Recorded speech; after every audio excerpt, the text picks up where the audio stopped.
శ్రీశైలం ఎడమగట్టు కాలువ సొరంగంలో చిక్కుకున్న వారిని కాపాడేందుకు చేపట్టిన సహాయక చర్యలు వేగంగా సాగడం లేదు.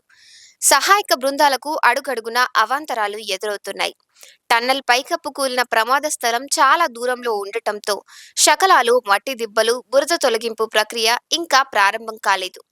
సొరంగంలో ఇంకా 2.5 మీటర్ల మేర బురద అలాగే ఉండడంతో అక్కడి నుంచి ఘటనా స్థలం వద్దకు నడవడం చాలా కష్టంగా మారింది.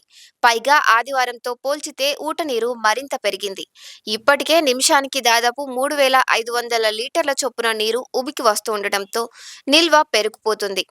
13 కిలోమీటర్ల లోపల నుంచి దాదాపు 5 దశలుగా డీ వాటరింగ్ ప్రక్రియ కొనసాగిస్తున్నారు. సోమవారం మరో 100 హెచ్పి మోటార్ను ఏర్పాటు చేశారు. ఉత్తరాఖండ్లోని సహాయక చర్యల్లో పాల్గొన్న ఎన్టీఆర్ఎఫ్ సిబ్బందిని ఈ రెస్క్యూ ఆపరేషన్ కోసం రప్పించారు. అయితే శనివారం రాత్రే రెస్క్యూ ఆపరేషన్ పనులు ప్రారంభమైన ఇప్పటి వరకు యాక్షన్ ప్లాన్ కొలిక్కి వచ్చినట్టు కనిపించడం లేదు. లోపల ఉన్న పరిస్థితులపై పూర్తి అవగాహన రాకుండా చర్యలు చేపడితే మళ్లీ టన్నల్ కూలిపోయే ప్రమాదం ఉందని ఎన్టీఆర్ఎఫ్ బలగాలు భావిస్తున్నాయి. ఈ నేపథ్యంలో ముందుగానే పక్కా ప్రణాళికలు చేసుకొని సహాయక చర్యలు వేగం పెంచే యోచనలో ఉన్నాయి. పూర్తిస్థాయి రెస్క్యూ ఆపరేషన్ చేపట్టేందుకు సహాయక బృందాలు సోమవారం మధ్యాహ్నం 3 గంటల 40 నిమిషాలకు పూర్తి ప్రణాళికతో టన్నెల్ లోపలికి వెళ్లాయి. ఉదయం కొంతమంది, మధ్యాహ్నం మరికొంతమంది చొప్పున దాదాపు 35 మంది కార్మికులు లోపల గ్యాస్ కట్టర్లతో ఐరన్ షీట్లు, పైపులు, చువ్వలను తొలగిస్తున్నారు. సాయంత్రం 4 గంటల 30 నిమిషాలకు ప్రత్యేకంగా తయారు చేసిన వ్యాగన్ ట్రాలీలో ప్రొక్లైన్ను లోపలకు పంపించారు.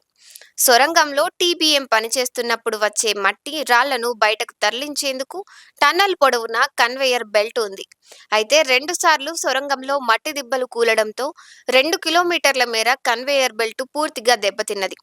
అయినా ప్రస్తుతం అక్కడ పేరుకుపోయిన మట్టి, రాళ్లు, బురద, ఇనుప చువ్వలు, ఐరన్ షీట్లు, పైపులను బయటకు తరలించడానికి ఉన్న ఏకైక మార్గం కన్వేయర్ బెల్ట్ మాత్రమే. ట్రైన్ కూడా 12 కిలోమీటర్ల వద్దకే వెళ్తోంది.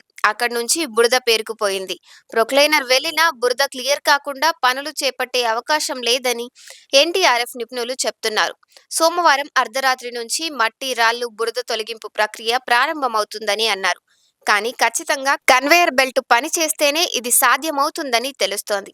కాగా చిన్న చిన్న సందుల్లో కూడా దూరిపోయి ఎలుకల్లాగా రెస్క్యూ ఆపరేషన్లు చేయగలిగి ఉత్తరాఖండ్ ప్రమాదంలో విజయవంతంగా ప్రాణాలు కాపాడడంలో సహాయపడిన ర్యాట్ హోల్ మైనర్స్ ను ఎన్టీఆర్ఎఫ్ రంగంలోకి దింపింది.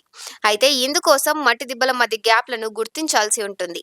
ఈ నేపథ్యంలో ఉత్తరాఖండ్లో ఉపయోగించిన పుష్ క్యామ్ ప్రోబోస్కోప్ టెక్నాలజీని ఇందులో ఉపయోగించనున్నారు.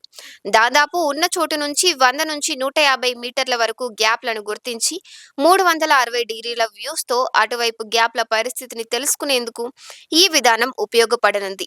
ఉత్తరాఖండ్ ప్రమాదంలోనూ ఈ టెక్నాలజీని విజయవంతంగా పిలిపించారు. ఎల్&టీ కంపెనీకి చెందిన 4, సోనాలిస్ కంపెనీకి చెందిన 2 సాయంత్రం 3 గంటల 40 నిమిషాలకు టన్నెల్ లోపలికి వెళ్లారు.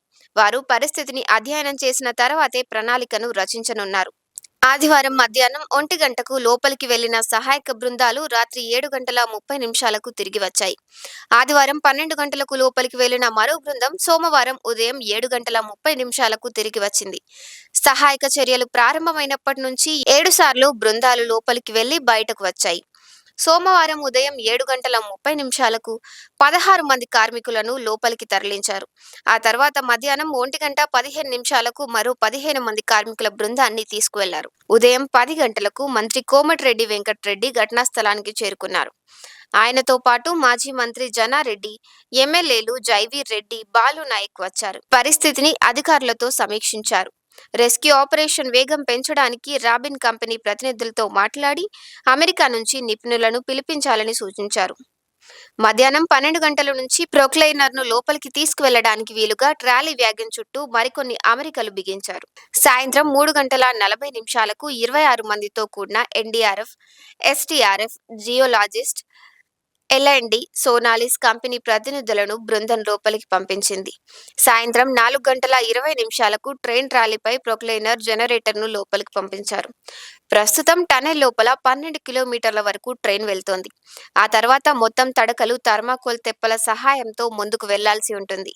అలా వెళ్లిన కార్మికులు కటింగ్ పనులు చేస్తున్నారు. అయితే కంపెనీ ఇచ్చిన జియాలజికల్ సర్వే ప్రకారం 13.6 622 కిలోమీటర్ల నుంచి 13.633 కిలోమీటర్ల వరకు, మధ్యలో 13.622 కిలోమీటర్ల నుంచి 13.633 కిలోమీటర్ల వరకు, మధ్యలో 10 మీటర్లు ఇప్పటికీ సున్నితంగానే ఉన్నట్టు దీనిని వీక్ జోన్‌గా గుర్తించారు. అదే ఇప్పుడు తొలగింపు ప్రక్రియ వేగంగా జరగకుండా అడ్డంకిగా మారినట్టు తెలుస్తోంది. లోపల నుంచి కమ్యూనికేషన్ కోసం ట్రైన్‌కు ప్రత్యేకంగా యాంటెన్నా సెట్‌ను అమర్చి తీసుకువెళ్లారు. విద్యుత్ సరఫరా నిలిచిపోయినా ఇబ్బంది లేకుండా ఉండేందుకు జనరేటర్‌ని కూడా తీసుకువెళ్లారు. ఇలాంటి మంచి వీడియోల కోసము తెలుగు గలంను మీరు లైక్ చేయండి, షేర్ చేయండి, సబ్స్క్రైబ్ చేయండి, కామెంట్ చేయండి, 10 మందికి తెలియజేయండి.